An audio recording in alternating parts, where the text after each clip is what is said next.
The True Confessions of Charlotte Doyle, Chapter 19. Without another word, Captain Jaggery led me back to the hold and locked me in the brig. I turned from him, but I believe he stood there, considering me for a while by the gloomy light of his lamp. Then he left. I heard his retreating footfalls on the creak of the ladder, saw the light gradually fade away until the hold grew completely dark again. At last, I slumped onto the stool, and though it was dark, I closed my eyes. Startled by a sound, I looked up. Zachariah, a candle in his hand, was standing before me. Silently, he circled the brig and pulled out the bars. I crept from my cage, and we sat down close together, our backs once more against a barrel, the little candle in front of us. I told him everything that happened. He remained silent, nodding now and again. By the time I was done, I was weeping. Zachariah let me. He waited for my last sniffle, then he asked, "How much time did he give you?" 24 hours. Charlotte, he'll not see it through. He does what he says he'll do. You said so yourself. And he has the whole crew agreeing with his judgment. He was very careful about that. He keeps everything in order. Ah, that's him. Zachariah rubbed the stubble around his chin. And did no one stand up for you? Not one. It's that I don't understand. Don't you? For the first time, I felt my anger turn toward him. Why? Well, had they not become your friends? I have no friends. You must not say that, Charlotte. Didn't I tell you right from the beginning? You and me, together. I shook my head at the memory. Now what's this? He said, trying to laugh my response away. Are we not friends?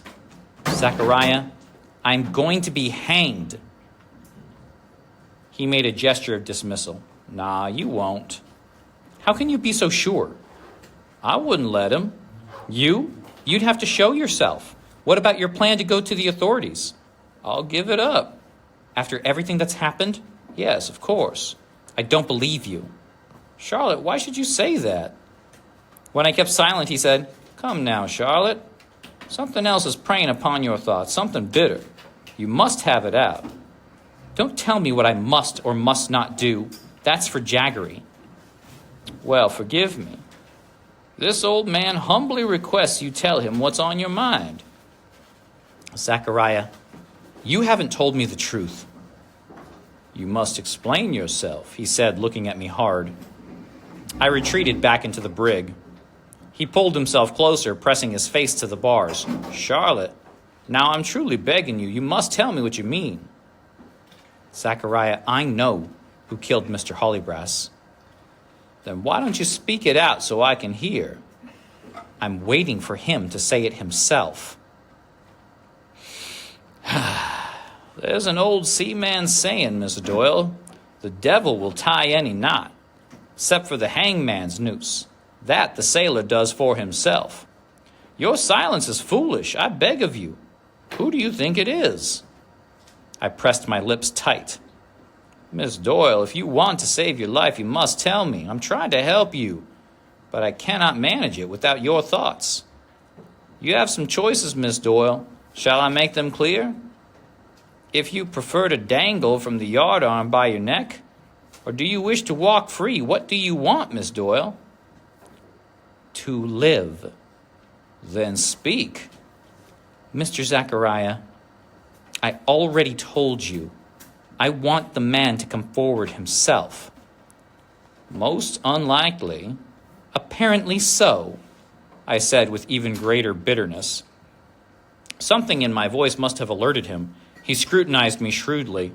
Miss Doyle, why are you calling me Mr. Zachariah? For the same reason that you are calling me Miss Doyle. He cocked his head to one side. I could feel his gaze upon me.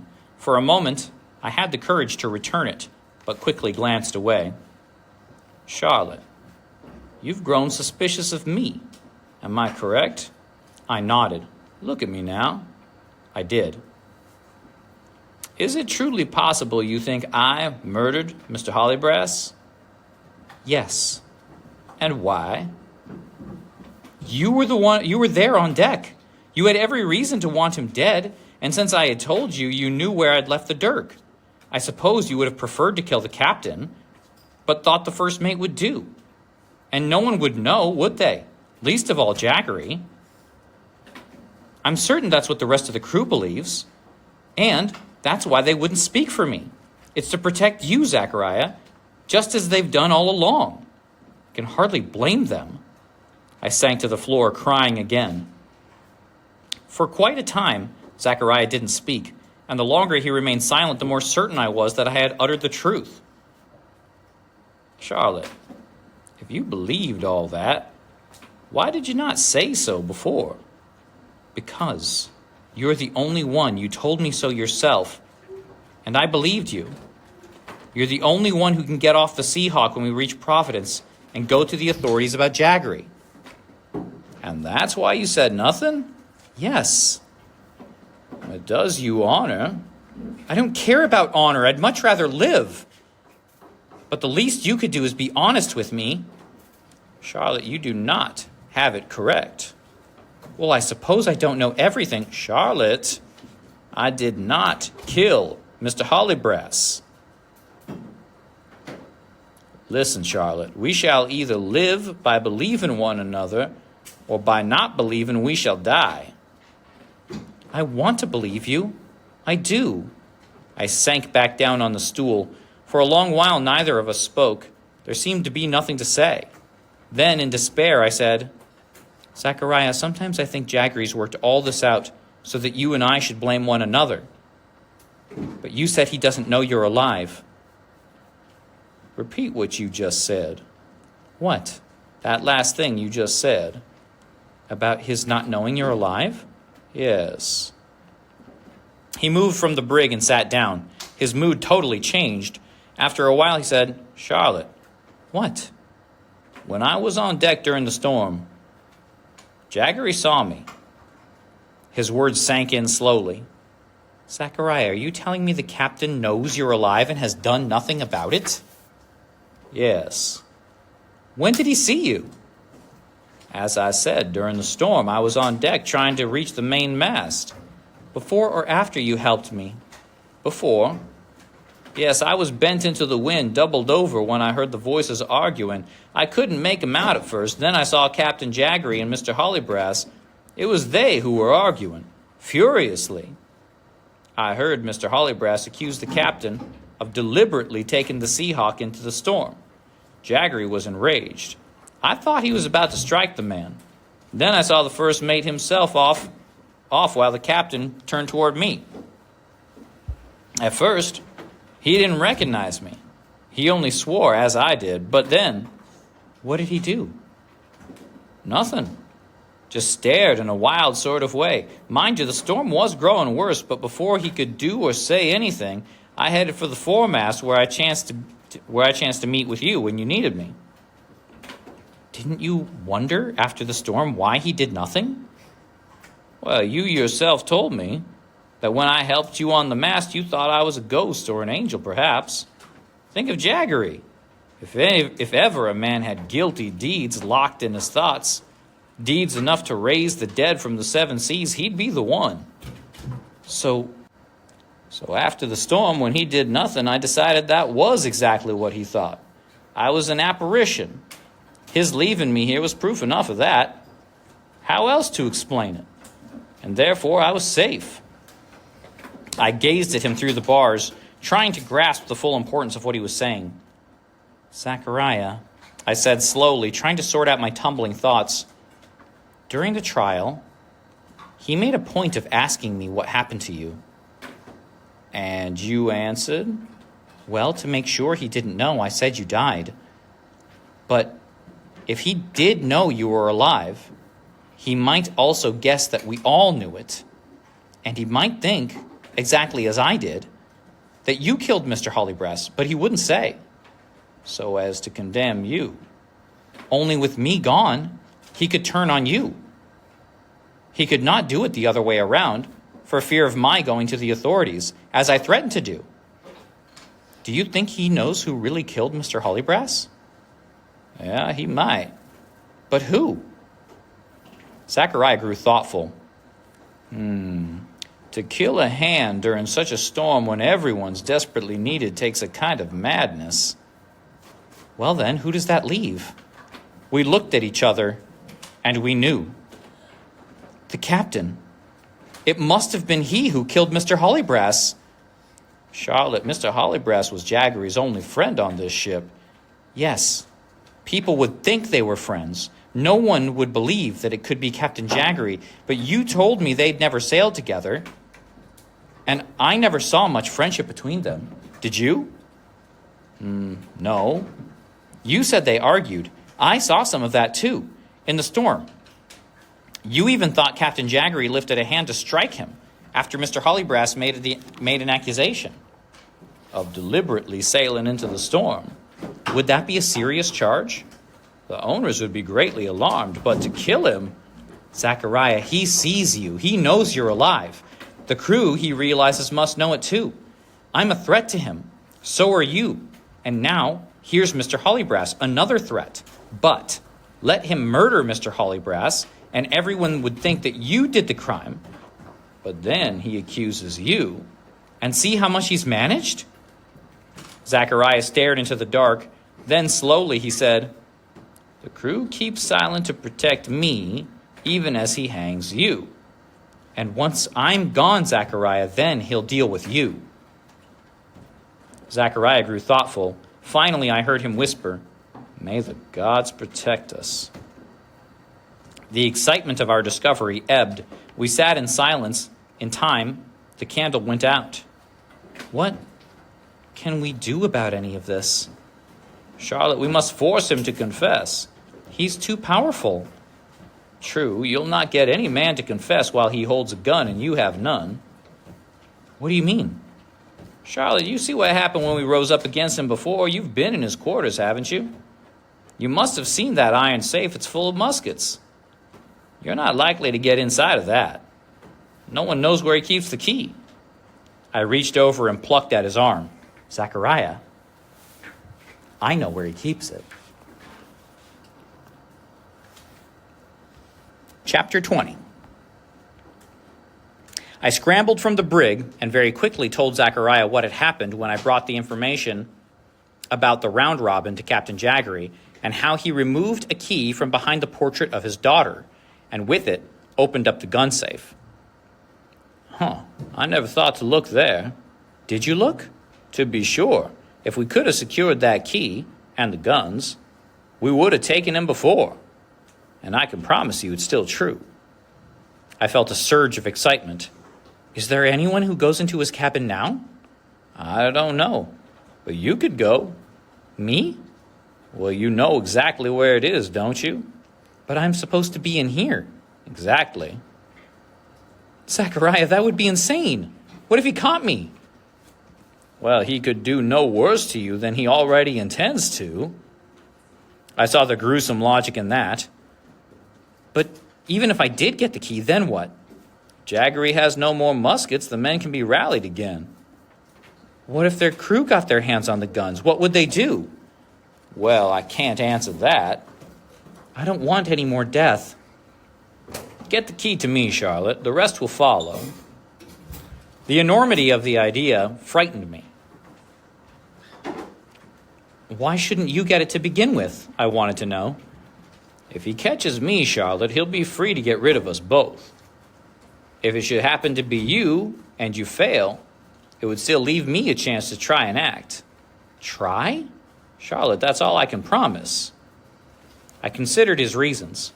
Then I said, you told me that the crew's been coming down to bring you food. Yes. I won't do anything until you tell them that it wasn't me who killed Hollybrass. Nor you, and that we're certain it was Captain Jaggery himself. It'll make it much safer for me to try. All right, I see your point. When do they come? They come when they can. Zachariah, he's only given me 24 hours. All right, get back in there then. I'll try to find somebody. I retreated into the cage. He adjusted the bars and left a new candle within easy reach, as well as a tinderbox. I heard him move away through the darkness until I lost sense of where he was. There was this about the dark. It freed me from time and space. Cut off as I was, I could retreat into thoughts about all that had happened since my arrival at Liverpool with that odd Mr. Grummage. It seemed 1,000,000 years ago, and also no time at all. I couldn't help but feel some pride in what I had accomplished. Perhaps it was Zachariah's reference to my father, but for the first time in a long while, I began to think of my true home in Providence, Rhode Island. Though I had only the vaguest memories of the house itself, I had left it when I was 6, thoughts of my mother, my father, my brother and sister were all very strong and clear. With a start, for it is a curious fact that I had not truly considered my family for a time, I began to contemplate an accounting to them of all that had happened, if I survived this. With great vividness, I pictured myself relating my adventure, while they, grouped about, listened in rapt and adoring attention, astonished and yet proud of me. At the mere anticipation, my heart swelled with pride. I was still basking in these dreams when I heard the sounds of someone approaching. Not knowing who it might be, I pushed myself to the back of the brig and waited. But then I heard, "Charlotte," it was Zachariah's voice. "Give us a light." I scrambled forward, found the tinderbox, and in a moment I had the candle lit. There was Zachariah, and with him was Keach. From the first moment I had seen Keach, as I came aboard the Seahawk, I never cared for him. He was too nervous and uncertain. To see that he was the one that Zachariah had brought was not the greatest comfort. "Miss Doyle," Keach said when he drew close, peering about in his agitated way, "I'm pleased to see you." "And I you," I made myself reply. What followed then was a strange council of war. Zachariah made it clear at the start that neither he nor I had murdered Mr. Hollybrass. "But then who did?" Keach asked, truly alarmed. "Captain Jaggery," I said quickly. What do you mean?" We offered our reasons. Keach listened intently, only occasionally looking up with startled eyes at me or Zachariah, yet nodding to it all. "Murder his own mate," he murmured at the end with a shake of his head. "Do you have any doubts?" Zachariah asked. "Well, none about you," Keach told him. "And what about me?" He seemed hesitant to speak. "As I see it, the men didn't want to help me during the trial because you thought it was Zachariah who killed Mr. Hollybrass." "Yes, that's true enough. We talked about it just that way, I'll admit it. I was the one who said we owed more to Zachariah here than to you. Understand where our old loyalties lie." I assured him that I did understand, and I insisted I laid no blame. Keach continued, "As you know, I wasn't one of those who took to you in any partial way, not like Zachariah here. I'll confess, too, I never wanted you on board. You'll remember. I told you so when you first came." I nodded. "But you've proved me wrong more than once. So, if my word means anything, you can now be sure no man will support your honor more than I." That said, he held out his hand to me. I was relieved at Keach's acceptance. Perhaps I thought I had wronged him. So, then and there, he and I shook hands like old sailors. I felt a great weight drop from my soul. The news Keach brought was crucial, that we were, by the captain's reckoning, just a few days from Providence. Hanging me was therefore of the utmost urgency, which explained the captain's 24 hours. Keach readily agreed with Zachariah that if we could manage to keep the captain from his guns, never mind securing them for ourselves, another rising could be staged. He would vouch for that. "But," he warned, "he keeps those guns locked up and the key to himself." "I know where he hides it," I said. He looked around in surprise. "Where?" I told him. "And you would try to get them?" "Yes." Keach whistled softly. "Most times he keeps to his cabin." "All you need to do is find some way to get him and hold him on deck," said Zachariah. "I'll be here and ready when you have. Once you've detained him, I can secure the key to the gun cabinet." It shouldn't take her but a moment, Keach," Zachariah pressed. Keach studied his hands for a long while. It might be possible. What about the others? Well, you're going to have to spread the word that it was the captain who murdered Mr. Hollybrass and not me. Not her either. Keach nodded. They're going to want to know what happens to that key once she's got it. I looked to Zachariah. She'll give it to me. I'll be in top cargo waiting for it. And when I've got it, that'll be the time for you and me, he nudged Keach with an elbow, to lead another rising. Once again, we waited on Keach. The way he fidgeted, it was easy to see he was nervous about the plan. But that was natural. I was nervous too. Finally, he said, it would be the only way. Except, it better not fail. Zachariah turned to me. Well, there you are. We'll do it. On this, we all shook hands, and I was soon, once again, alone in the darkness. It's odd, perhaps, but I was not frightened. I assumed we could succeed with our plan. Oh, what a power of faith and justice I had then. A few days from Providence, I smiled.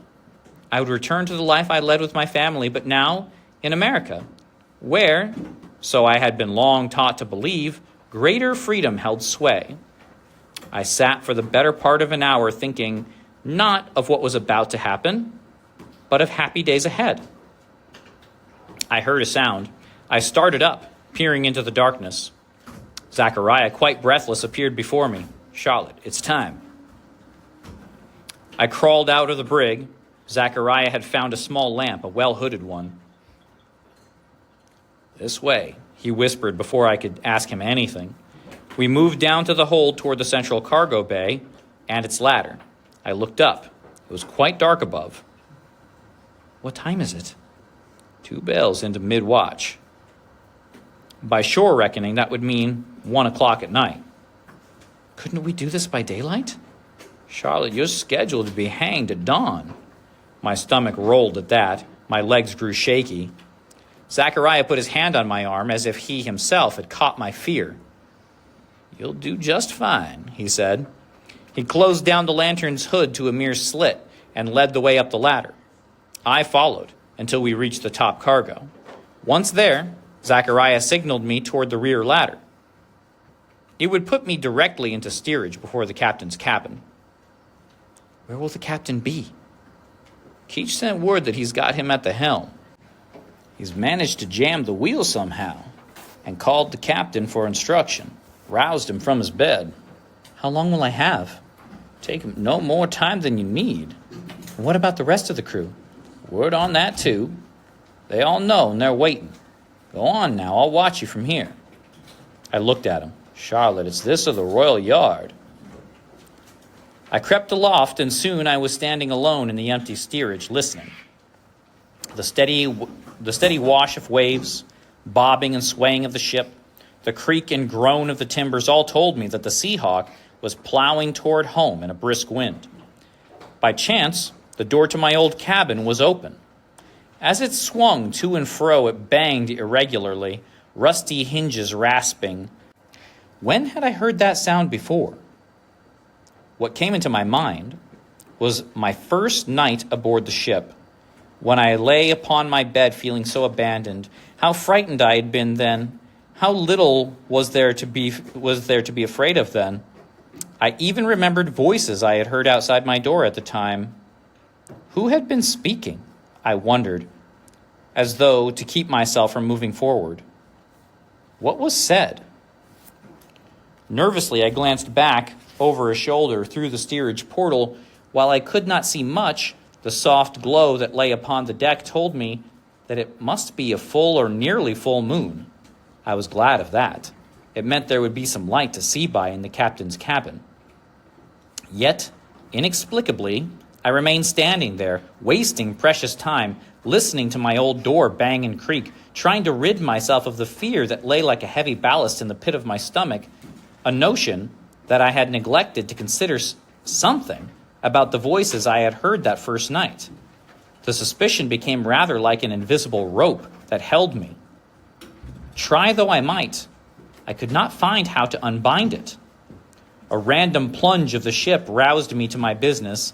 Making sure the little lantern was well shielded, I moved to the door, put my hand on the handle, and pushed. It gave with ease. The room lay open before me. Dimly I could make out its fine furnishings, even the chessboard with its pieces exactly as I recollected them from my first visit. I lifted the lantern. There, seated at the table, was Captain Jaggery, his eyes upon me. "Miss Doyle, how kind of you to visit. Do please step in." Chapter 21. He was waiting for me. All I could do was stare at him in disbelief. "Miss Doyle, would you be good enough to sit?" He rose and held an upholstered seat out for me. As the Seahawk rolled, the door behind me slammed shut. The sudden noise startled me from my daze. "You knew I was coming?" "Of course." "How?" There was a slight smile on his lips, and then he said, "Mr. Keech." "Keech?" "Exactly. Who, from the start, kept me well informed about the crew, how they kept other sailors from signing on, how they threatened passengers so they would not sail. He informed me about Cranach, about Zachariah. Yes, Miss Doyle, I know your friend is alive and has been hiding out in the hold. I'm delighted that he keeps out of the way. No charge of murder shall be put to me, shall it? More to the point, I know about what you are doing in my cabin right now. It is the business of a ship's master, Miss Doyle, to know his ship and his crew, to keep everything in order. I told you that before. Apparently, it still surprises you." I stood there unmoving. "Won't you sit?" "What do you mean to do with me?" "You've had your trial. Was it not fair?" "I did not kill Mr. Hollybrass."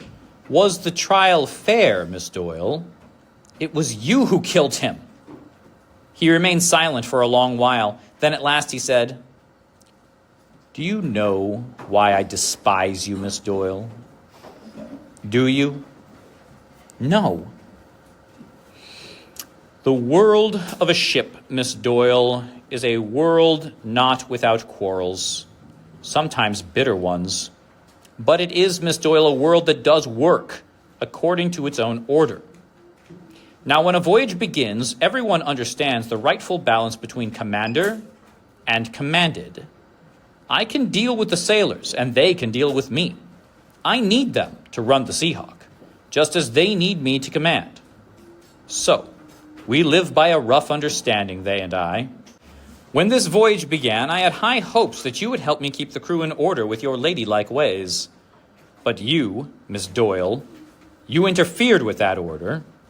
You presumed to meddle where you had no right. Look at the way you've acted, the way you've dressed. It doesn't matter that you are different, Miss Doyle. Don't flatter yourself. The difficulty is that your difference encourages them to question their places and mine, the order of things. Miss Doyle, you ask me what I intend to do. I intend to... You killed Mr. Hollybrass, didn't you? I did. Why? He threatened me, the captain said with a shake of his head. And in the midst of that storm, it was intolerable. And then you decided to put the blame on me, to keep me from going to the authorities and telling them the truth about you. Who shall be blamed for this disastrous voyage? It cannot be me, can it? No, it must be someone from the outside, the unnatural one. To preserve order, Miss Doyle, sacrifices must always be made. You. I am a sacrifice? In all honesty, I wish you had broken your neck falling from the rigging, or on the bowsprit. You did not. As it stands, we should reach Providence in a few days. It is crucial that when we make landfall, I be firmly established as the master of this ship. Mr. Hollybrass had to die. No one could possibly believe I would do such a thing. So yes, since you are unnatural, proclaimed so, I hasten to remind you by all, you shall be held responsible. Thus is our world set right again. I still hadn't moved. Ignoring me now, he proceeded to light some candles. A soft yellow glow filled the room. "Look," he said. Puzzled, I gazed about the cabin. I saw not what I had seen before in the light of the moon. In the candlelight, I could see that much of the furniture was cracked. Many legs had splints. Upholstery was water-stained. Frames on the walls hung crookedly. Some had pictures missing. Maps and papers on the table were wrinkled or sadly torn. The tea service on the table was dented and tarnished, but arranged and presented as whole. The chess pieces, I now realized, no more than salt and pepper shakers, broken cups, bent candlesticks. I looked at him again. He was gazing at me as if nothing had happened. It was the storm that destroyed much of it. I've spent considerable time in setting the room to rights. Have I not done well? Order, Miss Doyle. Order is everything. Take away the light and... He leaned over and blew the candles out. You see? It's hard to notice the difference. Everything appears in order. You're mad, I said, finally able to respond to the man. On the contrary, Miss Doyle, I am the soul of reason. And to prove my reasonableness, I am going to give you some choices. You came to my cabin, Miss Doyle, to steal the key to the guns. Is that not so? I didn't know what to say. You don't have to admit it. I know it's true. Mr. Keach has informed me about everything.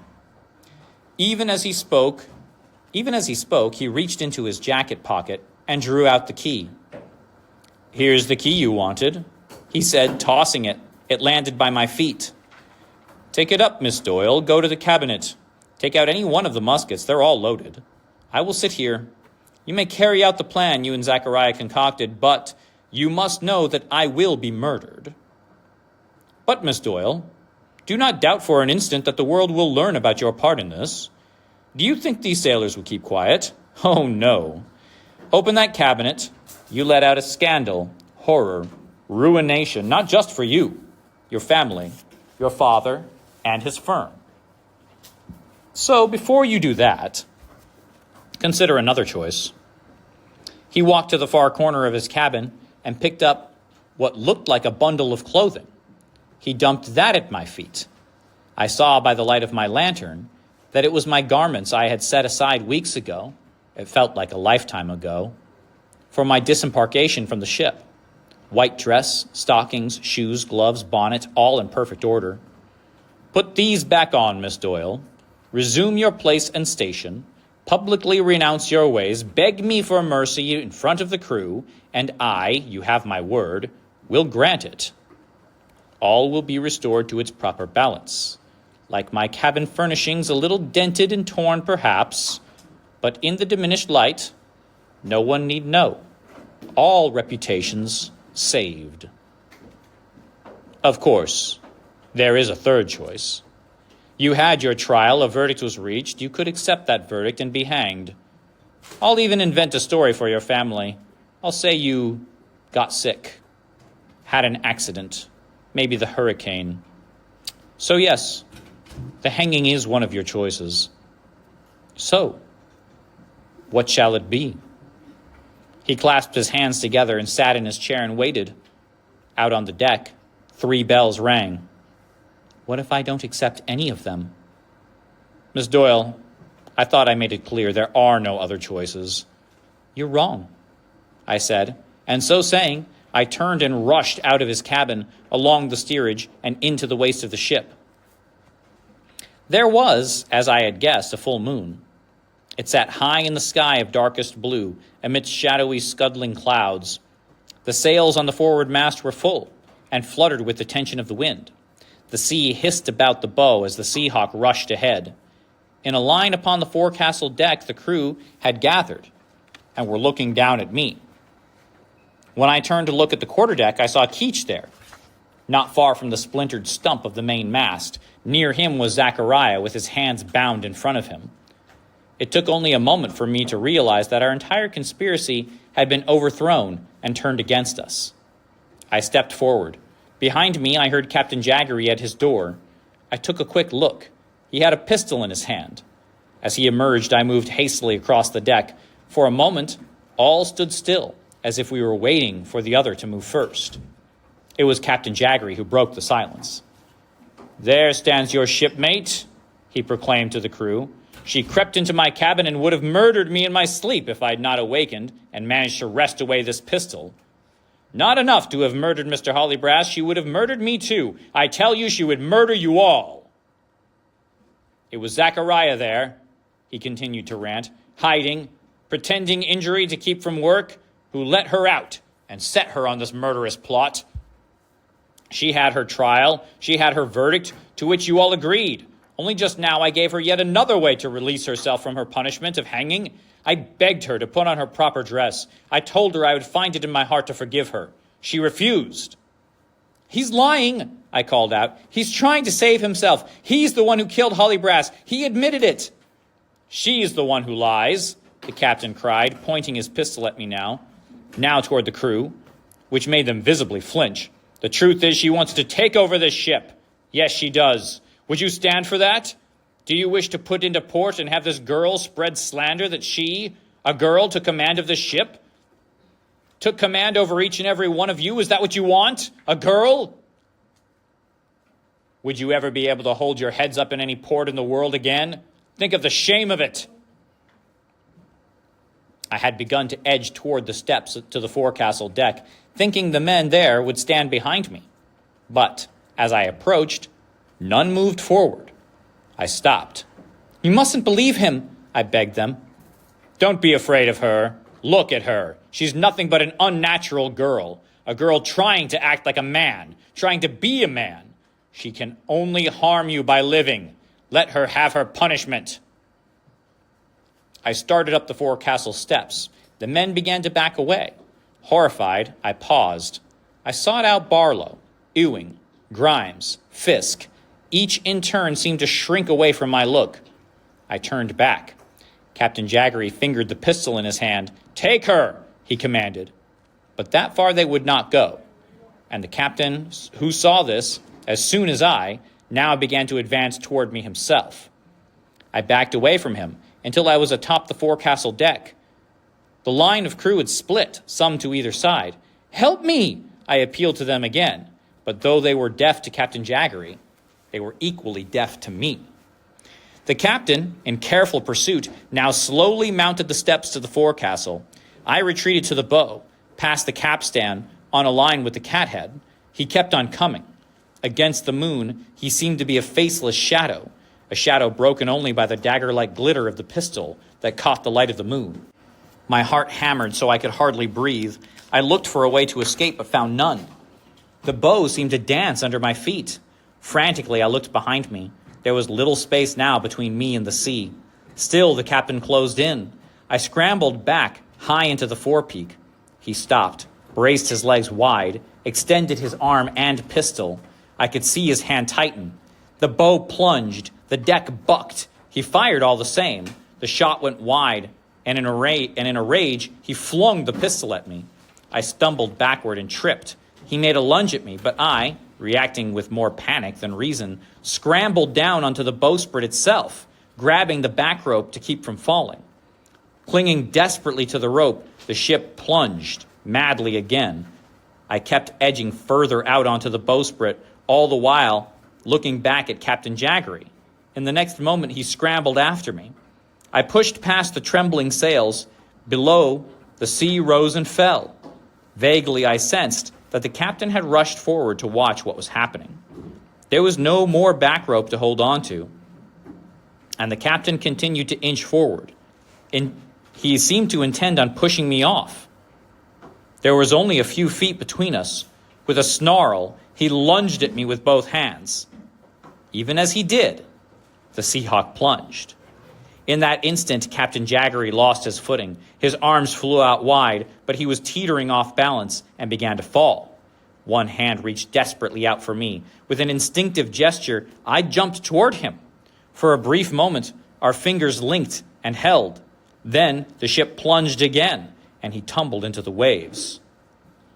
The ship seemed to rear up. For one brief moment, Captain Jaggery rose from the sea, his arm gripping the foaming beak of the figurehead. Then, as if tossing him off, the Seahawk leapt. The captain dropped into the roaring foam and passed beneath the ship, never to be seen again. Weak, trembling, soaking wet, I made my way back along the bowsprit until I could climb to the forepeak. The crew parted before me, no one saying a word. I stopped and turned. "Give me a knife," I said. Grimes took one from his pocket.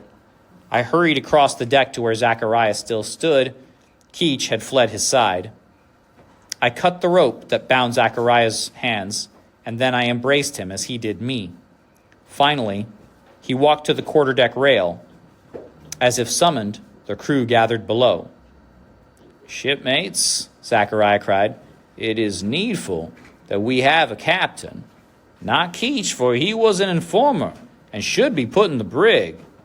But Miss Doyle here has done what none of us could. Let her be the captain now."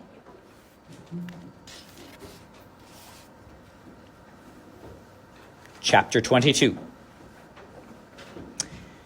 Captain in name, perhaps, but not in practice.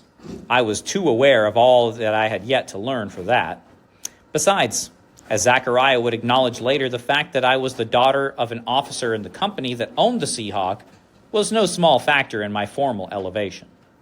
It would preserve the niceties, but, though I was entered into the log as captain, I wrote it there myself, it was Zachariah who truly took command. I insisted, and no one objected.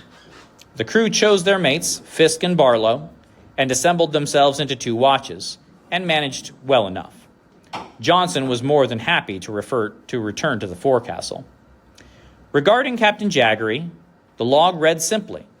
At the crew's urging, I wrote that our noble captain had kept his post at the wheel during the hurricane, only to be swept away in the storm's final hour. Mr. Hollybrass was afforded the same heroic death. I have been skeptical of counts of deceased heroes ever since. Though Fisk and Barlow insisted I move into the captain's quarters, I continued to work and watch as before. In between, I wrote furiously in my journal, wishing to set everything down. It was as if only by reliving the events in my own words could I believe what had happened. Within 24 hours of Captain Jaggery's death, Morgan threw in the line and pulled up a plug of black sand, tasted it, and announced Block Island. We would reach Providence, assuming the wind held, in no more than 48 hours. Indeed, 12 hours later, the mainland was sighted, a thin, undulating ribbon of green-gray between the sea and the sky. There was much rejoicing among the crew about this and their grand expectations once we were ashore. As for me, I found myself suddenly plunged into instant and inexplicable melancholia. "What ails our Captain Doyle?" Zachariah asked, using the term he had taken to teasing me with. He had discovered me up in the forepeak, morosely watching the sea and coast toward which we were drawing ever closer. I shook my head. It's not many, alas, who boards a ship as a passenger and eases into port as the captain." "Zachariah, what shall become of me?" "Why, now, I shouldn't worry. You've told me your family's wealthy, a good life awaits you.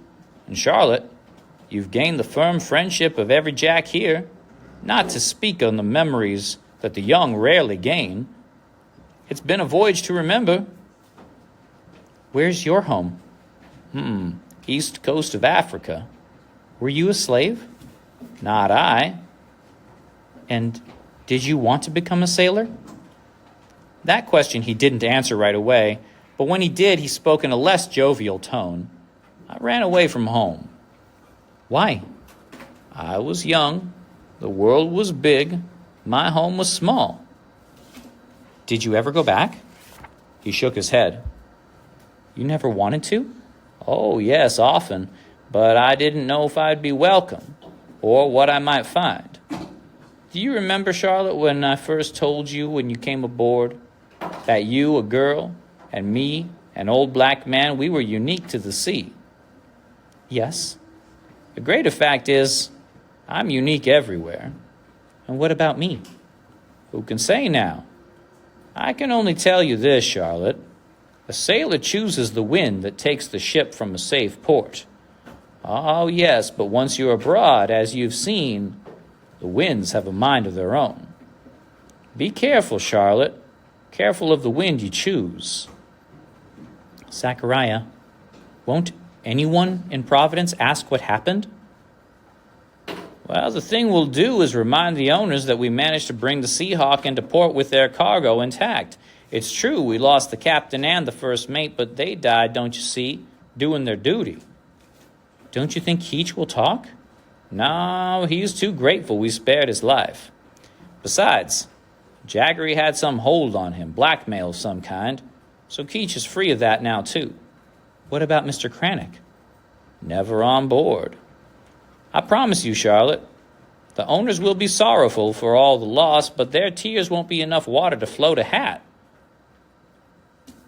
Almost 2 months after we left Liverpool, we entered the bay and slowly beat our way up to Providence. And on the morning of August 17th, 1832, we warped into the India docks. When I realized that we were going to dock, I went to my cabin and excitedly dressed myself in the clothes I had kept for the occasion, bonnet over my mangled hair, full if somewhat ragged skirts, shoes rather less than intact, gloves more gray than white. To my surprise, I felt so much pinched and confined, I found it difficult to breathe. I glanced at my trunk, where I had secreted my sailor's garb, as a tattered memento. For a moment, I considered changing back into those clothes, but quickly reminded myself that it must, from then on, remain a memento. As the rope secured us, I looked upon the dock with a beating heart, and I saw my family waiting for me in the throng. There were my father and mother, brother and sister, all searching up for me. They were, as I remembered them, prim, overdressed, despite the dreadful summer heat. My mother was in a full skirt the color of dark green, with a maroon shawl about her shoulders and a bonnet covering most of her severely parted hair. My father, the very image of a man of property, was frock-coated, vested, top-hatted, and his mutton chops were a gray bristle. My brother and sister were but little miniatures of them. Truly, I was glad to see them, and yet I found I struggled to hold back tears. Farewells to the crew were all too brief, carefully restrained. The real goodbyes had been spoken the night before. Tears from Barlow, a gruff hug from Fisk, kisses to my cheek from Ewing, an offer of a splicing knife from Grimes, which I refused, a round of rum toasted by Foley, topped out with 3 huzzahs from all. Then came the final midnight watch with Zachariah, during which time he held my hand, and I, unable to speak, struggled to keep my tumbling emotions within. Now I marched down the gangway into the careful embrace of both my parents. Even my brother Albert and sister Evelina offered little more than sigh-like kisses that barely breathed upon my face. We settled into the family carriage. "Why is Charlotte's dress so tattered?" Evelina asked. "It was a difficult voyage, dearest," my mother answered for me. "And her gloves are so dirty," Albert chimed in. "Albert?" Papa reproved him. But then, after we'd gone on a space in silence, my mother said, "Charlotte, your face is so very brown." "The sun was hot, Mama," I said. "I would have thought you'd stay in your cabin," she chided, "reading your books." Only the clip-clop of the horses could be heard. I looked past the brim of my bonnet. I found my father's eyes hard upon me as if plumbing for secrets. I cast down my eyes. "A difficult voyage, my dear?" he asked. You were dismasted." "There was a terrible storm, Papa," I said, appealing to him with my eyes. Even Fisk, the sailors, called it one of the worst they'd ever experienced. We lost the captain and the first mate. "God in his mercy," I heard Mama whisper. "Well, yes, I'm sure," my father offered. "But one must be careful about the words we choose, Charlotte. It's well known that sailors have an unhealthy tendency toward exaggeration. I look forward to reading a more sober account in your journal. You did keep a journal, as I told you to, did you not? Yes, Papa. My heart sank. I had completely forgotten that he would want to see what I'd written. I'm greatly desirous of reading it. He wagged a finger at me playfully. But mind you, I shall be on the lookout for spelling mistakes. Then, thank heavens, Albert and Evelina insisted upon me telling me about our fine house on Benevolent Street. It was bigger than I remembered.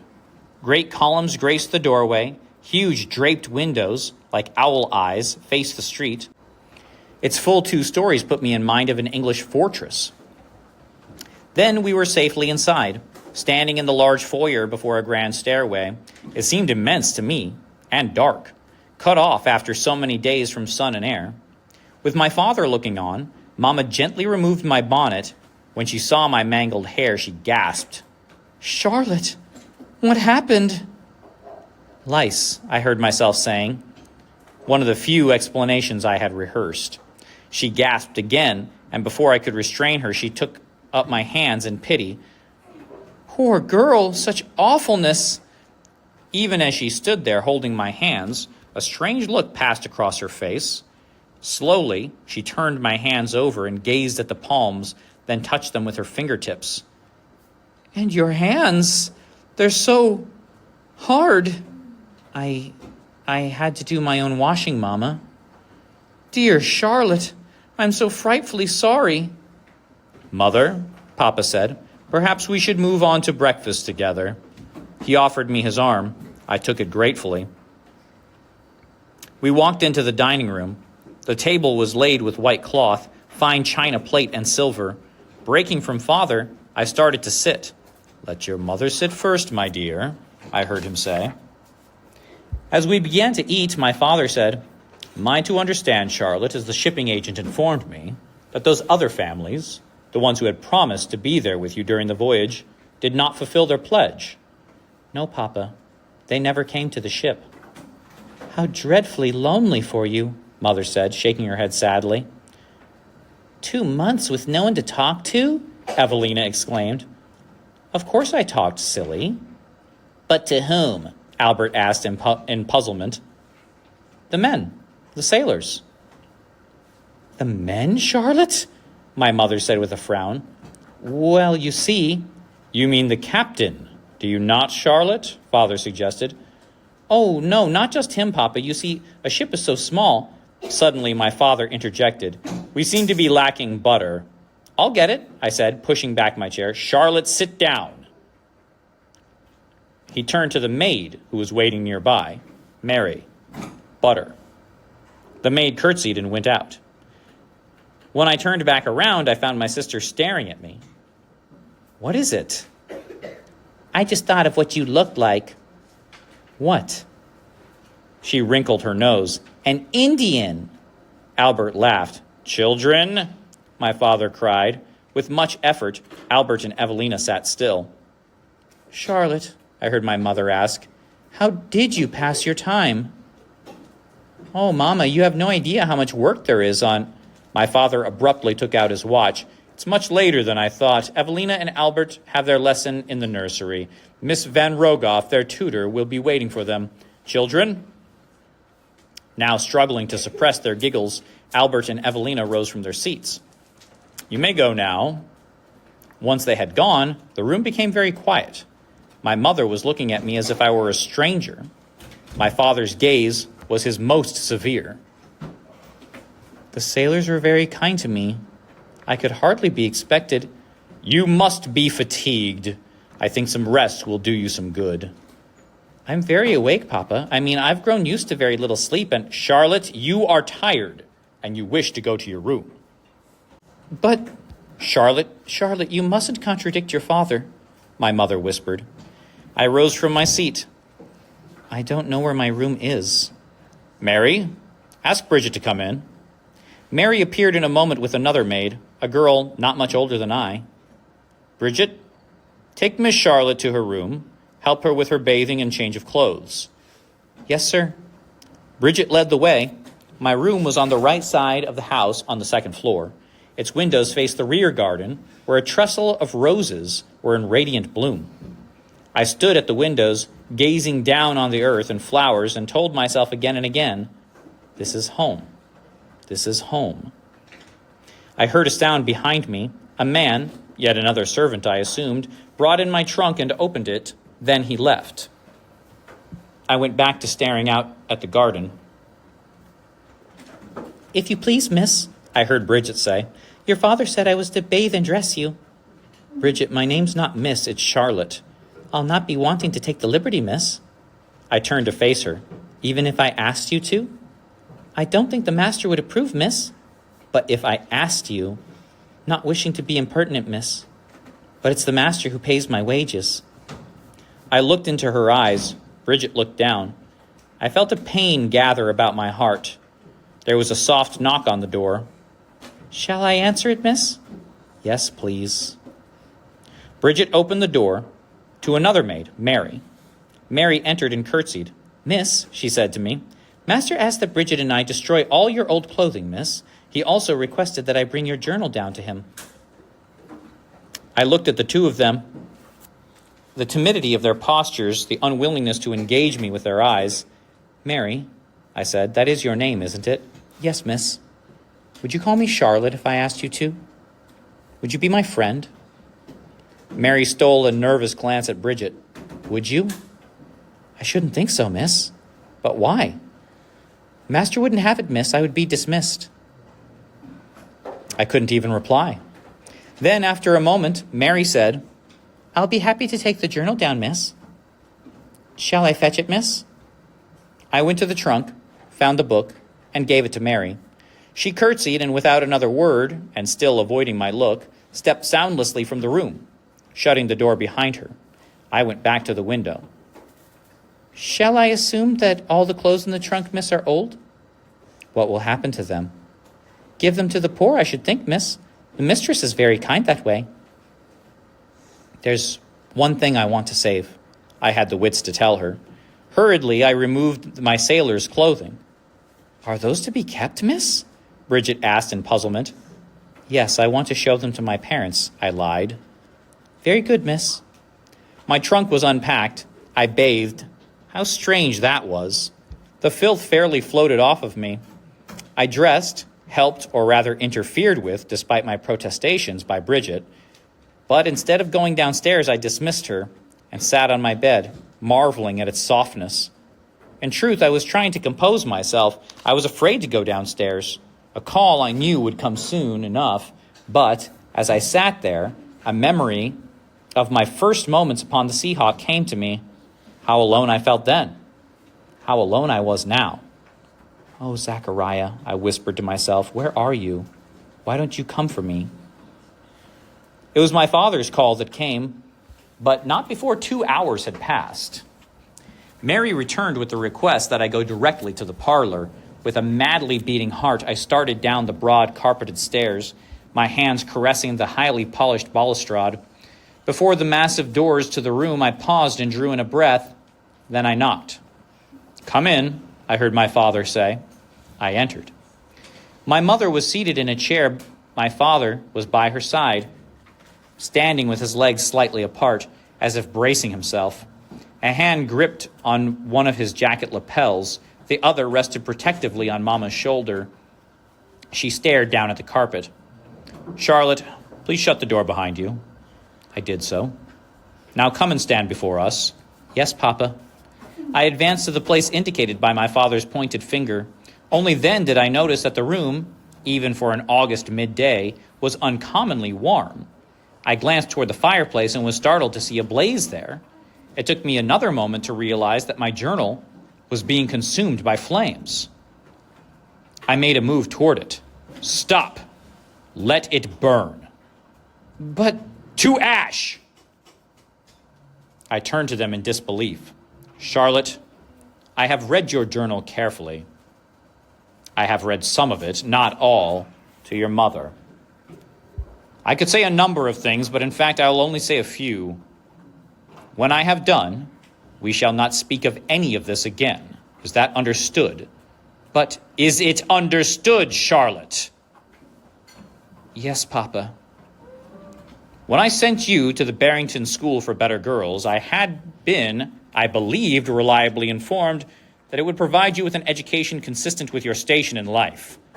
Not to say anything of your expectations and ours for you. I was clearly deceived. Somehow your teachers there filled your mind with the unfortunate capacity to invent the most outlandish, and not to say unnatural, tales. Papa, silence! What you have written is rubbish, of the worst taste, stuff for the penny dreadfuls, beneath contempt. Justice, Charlotte, is poorly served when you speak ill of your betters, such as poor Captain Jaggery. More to the point, Charlotte, your spelling is an absolute disgrace. Never have I seen such abominations. And the grammar? It's beyond belief. An American tutor, miss, shall instill a little order in your mind, but the spelling, Charlotte, your spelling. Papa, that is all I have to say on the subject, Charlotte, and all we shall ever say. You may return to your room, and you will wait there until you are summoned again. I turned to go. Charlotte, I stopped but did not turn. You are forbidden to speak about your voyage to your brother and sister. My wait to be called on was a long one. The simple truth is I was not allowed to leave my room. All meals were brought by Mary on a tray. I was permitted no callers, not even Albert or Evelina. She is seriously ill, people were told, and no matter how much I tried, Bridget, the one person I saw regularly, would not tell me anything or try to be my friend at all. From my mother I received little comfort, but many tears. From my father, a vast quantity of books that he deemed suitable for my reclamation. Not a word, not a question to console me.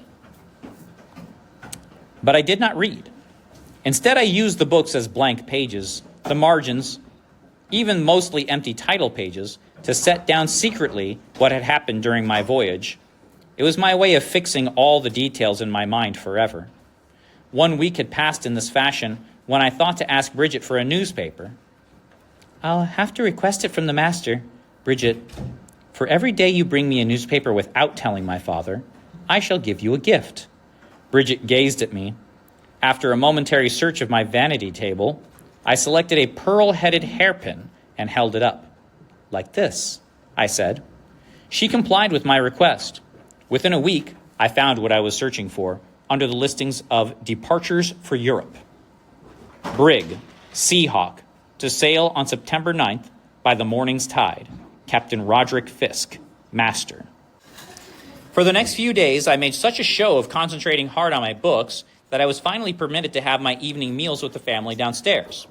On September the 8th, surely one of the longest days I can remember, I informed everyone at the table that I wished to be excused to continue the reading that was occupying me. What are you studying, my dear? My mother asked nervously. Dr. Dillard's essay on patience, Mama. Oh, how very gratifying.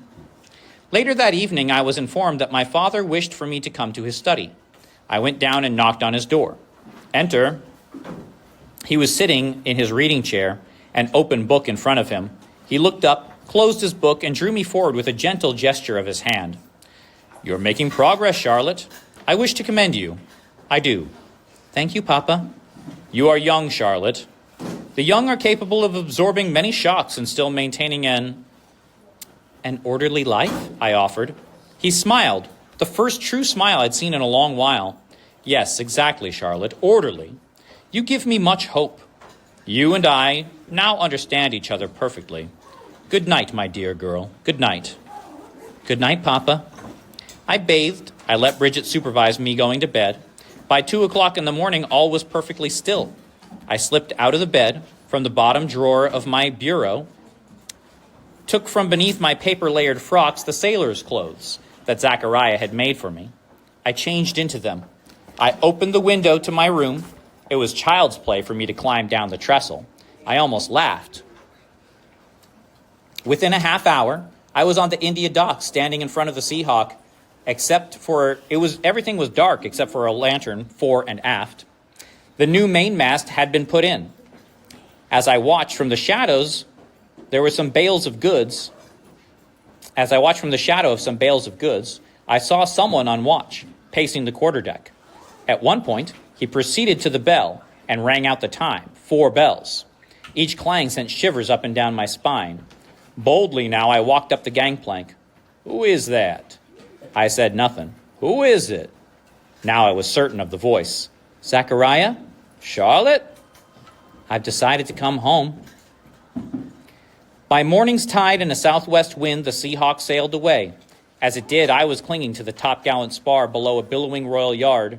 Something Zachariah told me filled my mind with and excited my heart. "A sailor," he said, "chooses the wind that takes the ship from a safe port, but winds have a mind of their own."